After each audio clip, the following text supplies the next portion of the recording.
Tu sais, ce moment où tu te rends compte que tu parles hyper correctement, presque comme dans un livre, mais que les natifs te regardent avec un petit sourire? Pas parce que tu fais des fautes, non, mais parce que tu parles un peu trop, parfaitement, trop poli, trop formel. Et du coup, ça sonne un peu décalé. Mais oui, je vois exactement ce que tu veux dire. T'as des apprenants qui font zéro faute, qui maîtrisent bien la grammaire, qui ont même un bon accent parfois. Mais dans la façon de s'exprimer, dans le choix des mots, des tournures, tu sens direct que ça sort d'un manuel. Genre, « Bonjour madame, je suis désolée de vous déranger. Pourrais-je vous poser une question s'il vous plaît ?» Alors oui, c'est très poli, super respectueux. Mais dans la rue, au café ou entre amis, on ne parle jamais comme ça. Jamais. C'est clair. En fait, il y a un vrai fossé entre le français appris en cours, qui est souvent très normé, très académique, et le français parlé dans la vraie vie.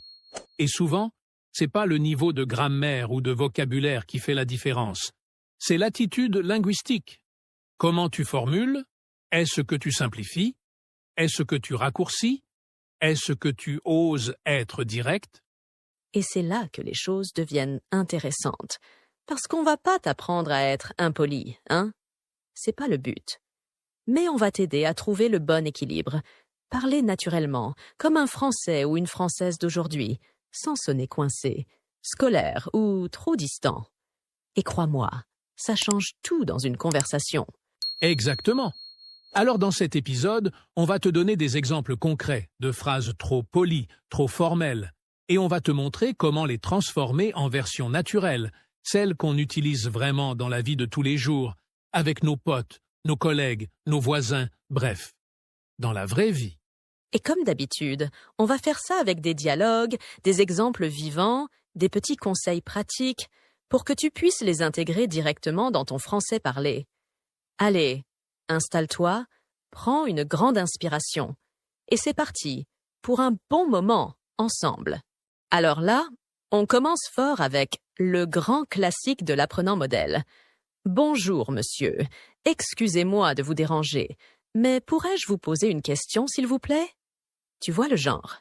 C'est super poli, c'est irréprochable sur le plan grammatical. Mais franchement, on dirait que tu lis un dialogue de théâtre ou que tu passes un oral de DELF B2. Dans la vraie vie, personne ne parle comme ça. Même pas les profs. Mais oui, c'est exactement ça. En fait, cette ultra-politesse, elle te rend presque invisible. Les Français, eux, vont droit au but. Mais attention, direct, ça veut pas dire impoli. Ça veut juste dire naturel. Si t'es dans la rue, tu veux demander ton chemin, tu dis « Excusez-moi, vous avez 2 minutes ?» Ou même « Pardon, je peux vous demander un truc ?» C'est rapide, c'est humain, et surtout, ça ne choque personne. Et tu vois, dans un cadre un peu plus cool, genre tu parles à un vendeur, à quelqu'un de ton âge, ou même à une connaissance, tu peux carrément dire « Salut, je cherche un truc rapide. Tu peux m'aider ?» Là encore, t'es poli, t'es respectueux, mais tu utilises des mots qu'on entend dans la vraie vie. Parce que si tu restes bloqué sur les formules toutes faites des manuels, tu crées une distance inutile. Exactement. Et cette distance, elle peut même empêcher la conversation de démarrer.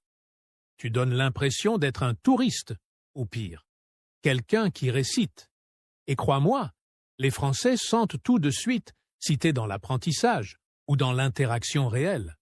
Du coup, notre conseil, c'est observe, écoute, et adopte des phrases simples comme « Vous avez 2 minutes ?»« Je cherche un truc ?»« Pardon, une petite question ?»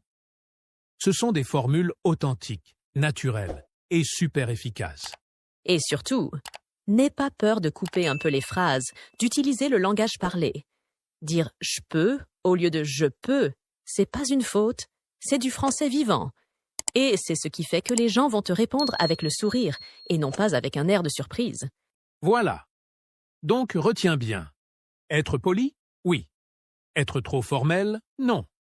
Parle comme un vrai humain, pas comme un robot sorti d'un manuel de grammaire. Alors, Autre réflexe très courant chez les apprenants. Et franchement, on le comprend parce qu'on te l'a sûrement répété 100 fois à l'école, c'est de vouvoyer tout le monde. C'est vu comme une marque de respect, donc tu te dis « mieux vaut en faire trop que pas assez ».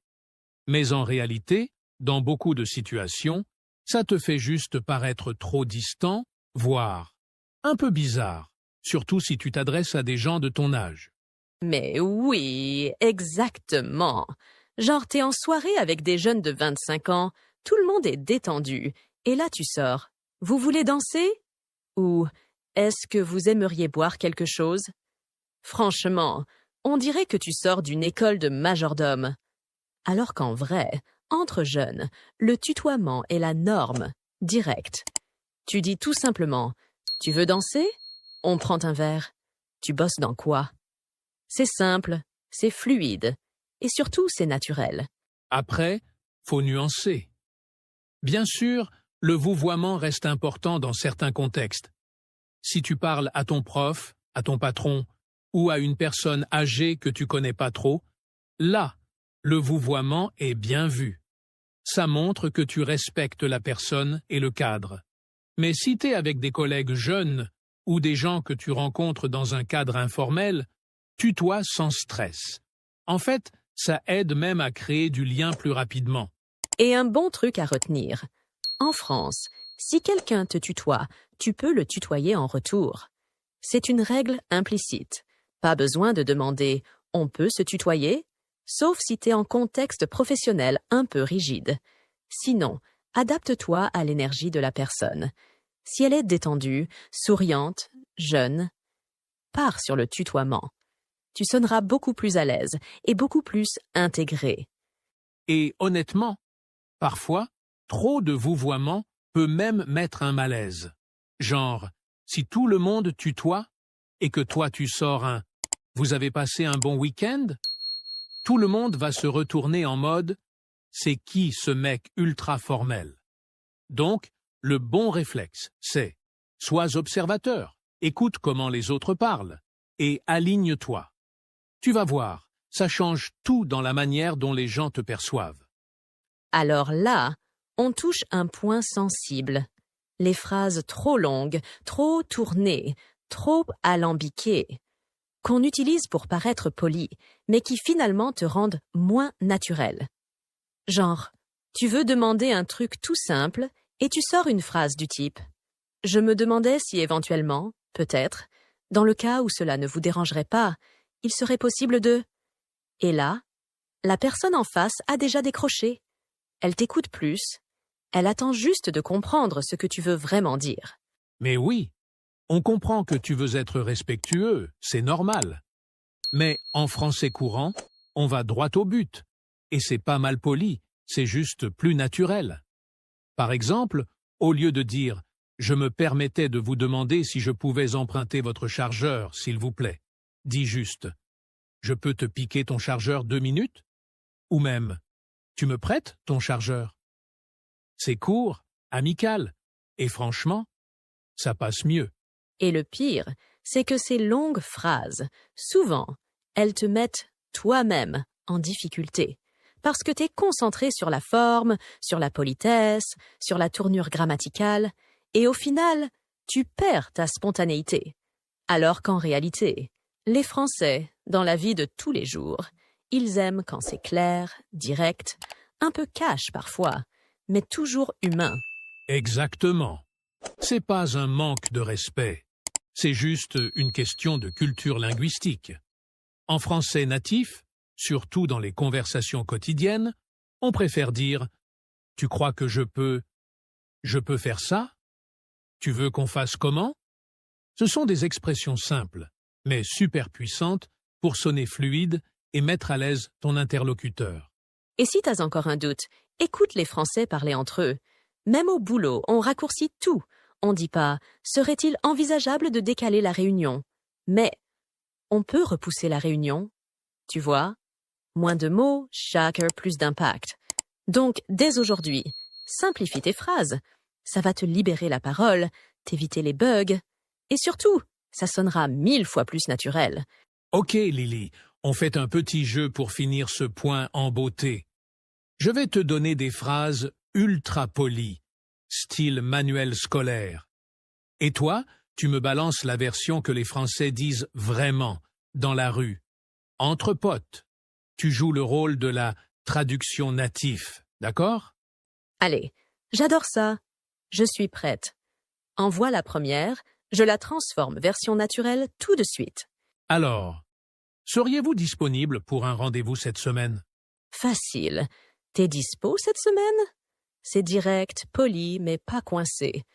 Personne parle comme un email dans la vraie vie. Ok, deuxième. Je suis navré, je ne pourrai pas être présent aujourd'hui. Désolé, je peux pas venir aujourd'hui. Plus humain, plus vrai. On enlève les tournures trop formelles. Dernière pour la route. Permettez-moi de vous interrompre une seconde. Pardon, je te coupe 2 secondes. C'est simple, naturel, et personne te regarde bizarre si tu dis ça. Génial. Voilà exactement le genre d'automatisme qu'on veut vous aider à adopter. Tu vois, au final, parler français de façon naturelle, c'est pas du tout une question d'être moins poli ou de mal parler. C'est juste une question d'adaptation au contexte, de spontanéité, de simplicité. Les Français ne passent pas leur journée à parler comme dans un livre de grammaire. Ils vont à l'essentiel. Ils utilisent des phrases courtes, vivantes, parfois un peu familières, mais toujours efficaces. Et si tu veux vraiment te fondre dans une conversation, c'est ce style-là que tu dois viser. Exactement. Alors on résume les 3 grands pièges à éviter pour arrêter de parler trop parfait. 1. Trop de formules tirées des manuels scolaires. On simplifie. 2. Le vouvoiement automatique. On s'adapte à la situation. On tutoie quand c'est naturel. 3. Des phrases trop longues, trop complexes. On fait court, clair, efficace. Et surtout, on n'oublie pas que parler bien, ce n'est pas parler compliqué. C'est parler vrai. Et le meilleur outil que t'as entre les mains, c'est ton oreille. Écoute comment parlent les Français entre eux. Écoute les dialogues dans les films, les podcasts, les vidéos. Et surtout, répète, mets-toi dans la peau d'un Français. Parle à voix haute. Rejoue des scènes. Ose simplifier. Ose parler comme eux. C'est comme ça que ton français deviendra vivant. Maintenant, c'est à toi de jouer. Dis-nous en commentaire, quelle est l'erreur que tu faisais sans t'en rendre compte? Et laquelle tu vas essayer de corriger à partir de maintenant? On lit tous vos retours, et on adore vous voir progresser. Et si t'as trouvé cet épisode utile, ou si tu t'es reconnu dans certains exemples, pense à t'abonner, à liker, et à partager cette vidéo avec tes amis qui parlent encore un français un peu académique. Toujours, continue à parler, à progresser, à t'amuser, et surtout à kiffer ton apprentissage du français. À très bientôt!